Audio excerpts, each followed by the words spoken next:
Bueno, ya retomando parte de lo que es el tema anterior, ya vimos cómo identificar los riesgos, ya vimos qué es lo que nos puede producir un daño. Ahora vamos a ver cómo nos podemos proteger de ese daño.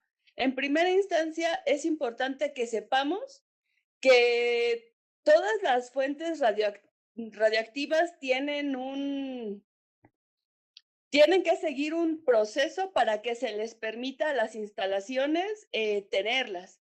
Hay una responsabilidad por parte del Estado. El Estado es el encargado de crear los reglamentos, las leyes necesarias para que se haya una regulación de cómo y bajo qué circunstancias se van a emitir permisos para eh, tener esas fuentes radiactivas. También deberán de realizar a nivel nacional una evaluación de amenazas. ¿Qué amenazas representan todas estas fuentes radioactivas en cada una de sus instalaciones? Y también están obligados a hacer una notificación de si hay incidentes, ya sea robo, fuga o algo relacionado al material radiactivo a nivel internacional, con la finalidad de que, por ejemplo, países vecinos tomen las medidas precautorias inherentes a esa situación, ¿no? Es, por ejemplo, como lo que pasó, ¿no?, en Chernobyl. Cuando hubo la emergencia en el reactor de la central nucleoeléctrica, ellos no avisaron. Entonces, ningún país que estaba cerca o que estaba en Europa tomó las previsiones necesarias de protección que se requerían para esos niveles de materiales radioactivos que se emitieron al medio ambiente, ¿no? Ahora bien, también hay una responsabilidad por parte del órgano regulador. Aquí en México, el organismo encargado de llevar un censo de cuántas fuentes radioactivas hay en el país, de qué material son, cuál es su actividad, cuántos años tienen operando, etcétera, es la Comisión Nacional de Seguridad Nuclear y Salvaguardias. Ellos son los encargados de revisar y ver que la instalación en la que se va a colocar una fuente radioactiva tenga las medidas necesarias establecidas por ellos. Entonces ellos son los encargados de emitir el licenciamiento. Posteriormente son los encargados de realizar la inspección, de ver de que se cumplan todas las medidas que ellos están solicitando para que se cuente con ese equipo. Y posteriormente, si algún propietario, algún licenciatario no cumpliera con los requerimientos, pueden hacer advertencias, emitir multas o incluso revocar la licencia de que, por ejemplo, en este caso, algún hospital cuente con algún equipo de diagnóstico que tenga alguna fuente radioactiva. Ahora bien, por parte de los titulares de las licencias, pues ellos son los responsables al 100% de mantener, por un lado, tanto la seguridad física de su fuente radiactiva como la seguridad tecnológica. La parte de lo que es la seguridad física tiene que ver que ellos tienen que garantizar que el personal que va a estar manipulando los materiales sea personal de confianza, de que no vaya a haber un robo de la fuente radioactiva para ocuparla con fines dolosos. Por parte de lo que es la parte de seguridad tecnológica, pues tienen que ver que, pues, durante su uso no vayan a verse irradiadas personas al exterior de la habitación en donde va a estar la persona que es la única que debe estar expuesta a las radiaciones ionizantes, ¿no? Toda esa parte. Ahora bien, en lo que compete a la respuesta a una emergencia radiológica, pues tienen la particularidad de parecerse a algunas emergencias ocasionadas por materiales químicos. Ya vimos que lo que son las radiaciones ionizantes no las podemos percibir por medio de los sentidos, no las podemos ver, no las podemos olfatear o no dejan alguna sensación al gusto. Por lo tanto, nos es difícil saber que estamos en riesgo. En este sentido, la respuesta inicial que van a proporcionar los respondedores a la emergencia únicamente se va a basar en la identificación de las etiquetas, que contengan los envases o los equipos que estén involucrados, ¿no? Aquí pueden ver en la imagen cuáles son los etiquetados que se utilizan para materiales radioactivos. Pueden ser los rombos en los cuales se indica si es un material radioactivo tipo 1, tipo 2 o tipo 3.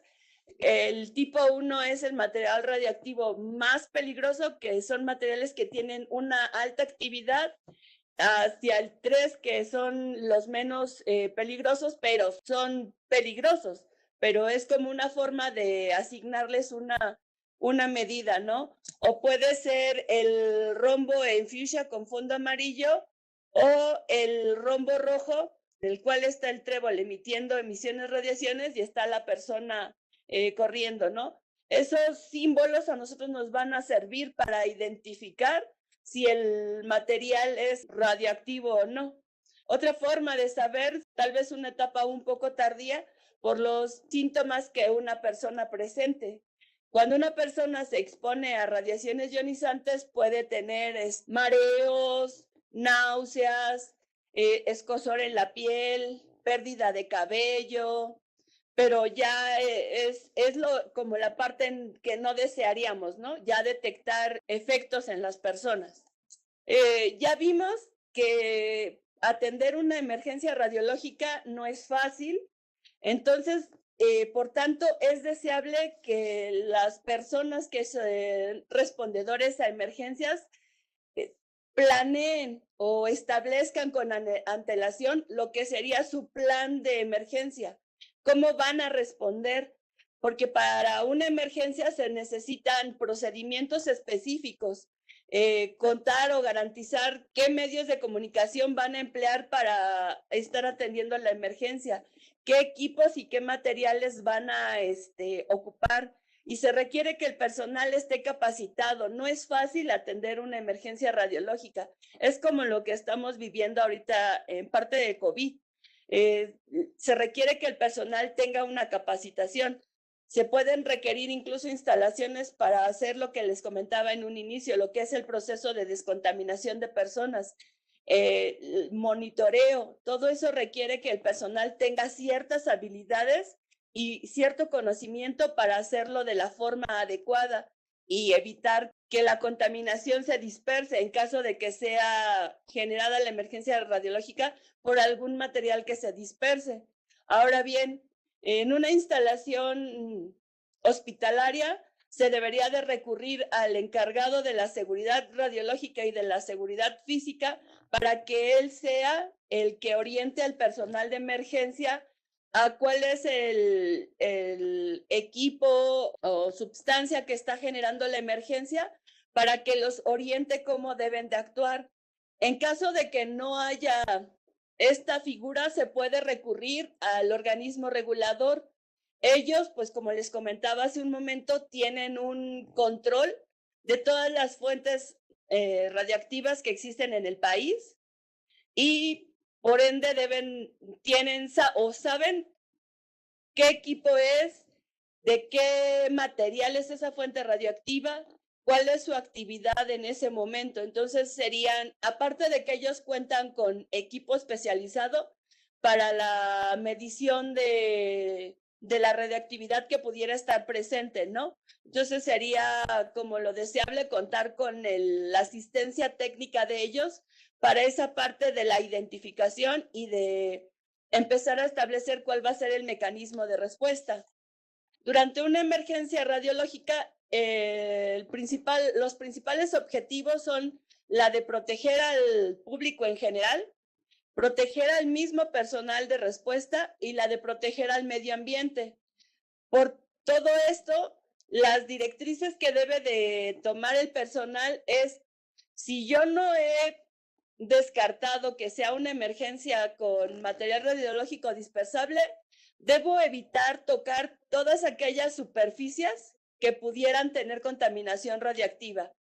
Deberán de llevar a cabo únicamente labores para salvar vidas o instalaciones que sean muy importantes, ¿no?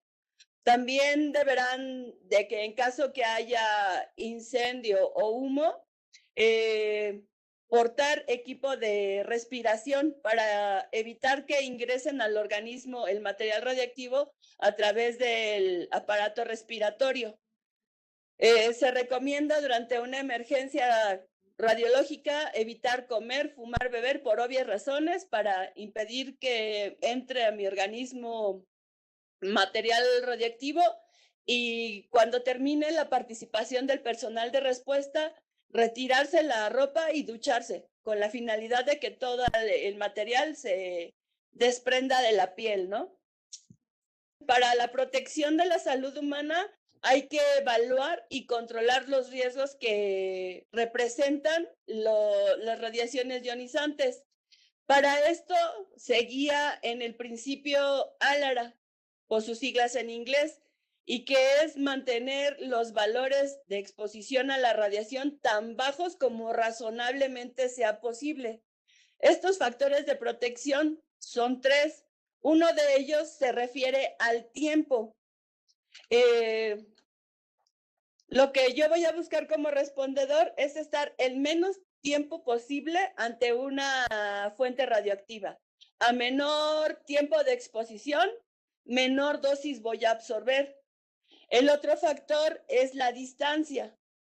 La intensidad de las radiaciones va disminuyendo conforme a la distancia que yo me aleje de la fuente. Por lo tanto, entre más cerca, más dosis.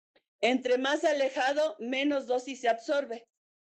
Y el último factor de protección es el blindaje. Ya veíamos al inicio de la otra charla que yo puedo utilizar materiales en función del tipo de radiación ionizante para impedir que éstas pasen. A eso se le llama blindaje. Yo puedo utilizar blindajes que van desde el uso de láminas de aluminio hasta bloques de concreto o lo que veíamos, bloques de agua, para disminuir el paso de las radiaciones ionizantes. Si vemos aquí en la imagen, nosotros tenemos a 2 personas laborando dentro de lo que sería una instalación nuclear, un ducto por el cual va fluyendo vapor que lleva partículas de material radiactivo, porque estamos hablando o suponiendo que es una planta nucleoeléctrica. Si vemos, la primera persona pues está más cerca de la fuente que está emitiendo la radiación, la otra persona está más alejada. Y entre la segunda persona y el ducto de tubería hay lo que nosotros identificaríamos como un blindaje. Si ambas personas estuvieran el mismo tiempo cerca de esa fuente que está emitiendo la radiación, la persona que está más cerca y sin blindaje va a absorber más dosis que la persona que está más lejos y que aparte cuenta con un blindaje. Sí, ya más o menos van viendo cuáles son las formas en las que nos podemos ir protegiendo de las radiaciones. ¿Cómo saber qué distancia es recomendable, no? Para primeros respondedores, pues es un poco difícil identificar esa parte. En uno de los manuales que se les compartió viene esta tablita que nos indica cuál sería el perímetro de seguridad a establecer en función de la situación que pudiera estar generando esa emergencia. Si tenemos una fuente no blindada o potencialmente dañada, mínimo yo debo establecer un perímetro de seguridad de 30 metros alrededor de la fuente. Eso sería como la menor distancia deseable que debiera haber, ¿no? De ahí sí se va incrementando la peligrosidad de la fuente, se va incrementando el perímetro. Si ya hablamos de un derrame importante de una fuente potencialmente peligrosa, pues el diámetro se va hasta los 100 metros. Ya si identificamos que en la instalación hay un incendio, si hubo explosión o humos que estén relacionados a que al interior se esté quemando alguna instalación donde haya algún material radioactivo, yo deberé de ampliar ese perímetro de seguridad hasta los 300 metros. Si ya hablamos de alguna emergencia en la que haya habido algún acto doloso y se haya explotado alguna bomba sucia, pues el perímetro debe ser mínimo de 400 metros. Otra forma de establecer perímetros es mediante el uso de equipos que se llaman monitores de radiación. Estos equipos nos van a servir para obtener una medida de cuál es la radiación que está emitiendo algún objeto en particular. Si yo uso estos equipos, el primero que ustedes ven aquí, estos dos se llaman Identifinder. Estos, además de medir, me van a identificar cuál es el material que está generando la radiación. Me va a decir si son partículas alfa, partículas beta, si son radiaciones gamma o radiaciones X. Entonces ya me da mayores herramientas para protegerme, ¿no? Hay muchos tipos de equipos para realizar el monitoreo. De hecho, este Automesh, si ustedes se fijan en estas tres imágenes, es el mismo. Lo que cambia es la sonda que se utiliza para efectuar la medición. Y dependiendo de la sonda que se utilice, son las unidades en las que arroja la lectura. Por ejemplo, sondas como la AD17 o la de centelleo se utilizan para el monitoreo de la superficie en personas. Y lo que es el teledetector trae una sonda extendible que se utiliza para el monitoreo de objetos que estén en la altura, ¿no? Otra forma de proteger al personal, de saber qué dosis están absorbiendo, es el uso de los dosímetros personales. Hay muchos tipos de dosímetros. Uno de ellos son los que se denominan TLD, que es como este gris que está aquí abajo. Estos no arrojan una lectura directamente. Estos requieren ser llevados al laboratorio. En laboratorio se analizan y posteriormente se le informa a la persona a cuánta dosis estuvo expuesta. Equipos como por ejemplo el Radai nos va a decir en el momento cuál es la dosis que está recibiendo la persona, e incluso se les pone una alarma con un setup para que si yo llegara a estar expuesta a niveles por arriba de lo deseable, emita la alarma. Entonces, pues yo en ese momento tendría que retirarme para no adquirir dosis que pongan en peligro mi salud, ¿no? Otra de los métodos o formas de protección es la de la ropa anticontaminante. Si llegara el personal de respuesta a tener que atender una emergencia en la cual ya se sabe que hay material radioactivo dispersable, deberán preferiblemente usar equipo de protección que los proteja. La ropa no es que exista como que un modelo único, ¿no? Puede adecuarse, incluso lo podemos hacer con ropa de nuestro día a día. En el caso de la central nucleoeléctrica se utiliza este overol que es de algodón. De por sí, el clima en Veracruz es muy caluroso. El periodo del personal de respuesta está previsto para periodos de desempeño de actividades de 12 horas. Entonces, imagínense lo que sería portar tal vez un equipo Tyvek, que es como un poco, sí es ligero, pero es más caluroso, ¿no? Entonces también hay que ver esa parte, ¿no? Del confort de la persona, porque el usar ropa de este tipo ocasiona un desgaste muy alto en las personas, ¿no? Se empieza uno a sudar, no puede uno ir al baño, entonces ese tipo de cosas como que deben de preverse, ¿no? Deben de usarse, por ejemplo, en este caso se usa una capucha, un cubrepelo como el que utilizan los médicos, y sobre se pone la capucha de tela. Todo con la finalidad de generar un sello. Los guantes también van dobles. Se pone un par de guantes que va por debajo de lo que sería el overall, y sobre esos guantes se pone ya otros guantes más gruesos. Incluso lo que son los puños, la parte de los pies, pueden sellarse con cinta adhesiva con la finalidad de que selle bien el equipo de protección y no haya el ingreso de partículas radioactivas hacia el interior y por lo tanto contaminen la piel de la persona. En este caso, la persona que está en la imagen porta un cubrebocas.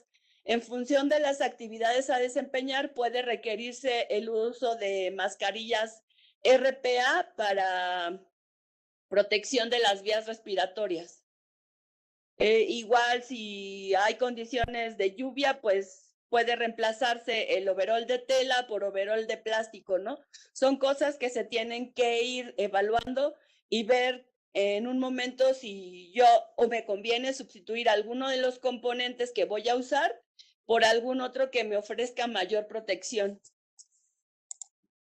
Cuando se trata de procedimientos planificados adicionales a lo que es tiempo, distancia y blindaje, que ya les mencioné en un principio, que es como la parte medular de lo que es la protección radiológica, existe la parte de lo que es la justificación. No se debe de exponer a ninguna persona a las radiaciones ionizantes a menos que el beneficio que se vaya a obtener sea mayor que el prejuicio que se vaya a generar a la persona que vaya a realizar esas labores de salvamento, ¿no? O sea, si yo voy a salvar a un grupo grande de personas, pues sí hay una justificación, ¿no? El otro principio es el principio de optimización, el cual establece que yo no voy a exponer a una persona por ir a recuperar tal vez un objeto material que sea importante para alguien, ¿no? Sí sabemos que hay cosas sensibles que son importantes para las personas que viven una situación de emergencia, pero tampoco yo voy a arriesgar innecesariamente a un elemento de respuesta. Y también lo que es la parte, el tercero sería la parte de la limitación de dosis. Este principio establece que cualquier exposición planificada de seres humanos a la radiación no va a superar ciertos límites y que son los recomendados por los organismos reguladores. Aquí se maneja una dosis efectiva para el personal ocupacionalmente expuesto, para el que trabaja directamente con fuentes radiactivas, que su dosis sea de 20 milisieverts por año como promedio. Eso comparado contra una persona normal, contra el público en general, que se recomienda no exceda 1 milisievert por año.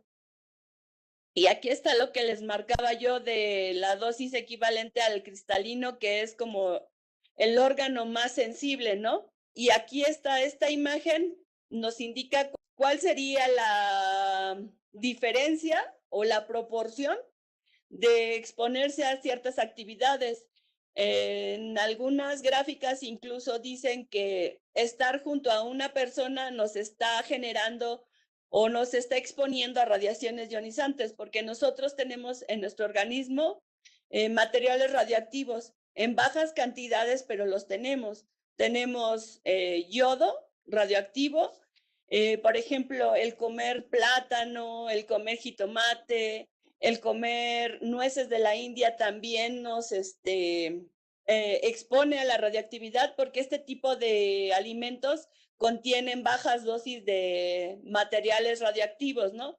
Entonces, retomando la pregunta que me hacían en un inicio, aquí viene la parte de lo que sería una radiografía de tórax.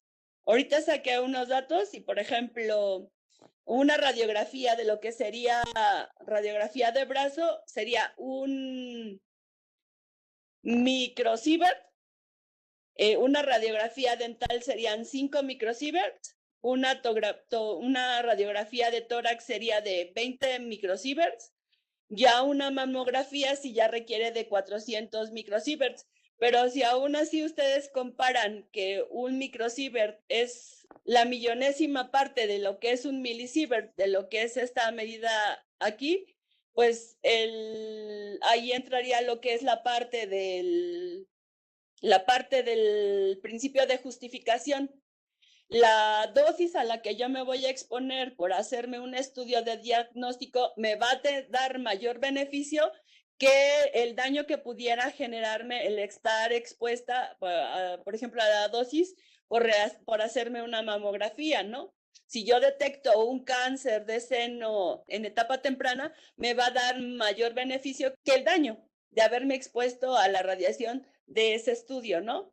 Esas serían como las principales formas en las que una persona que dé respuesta a una emergencia radiológica puede protegerse de las radiaciones ionizantes.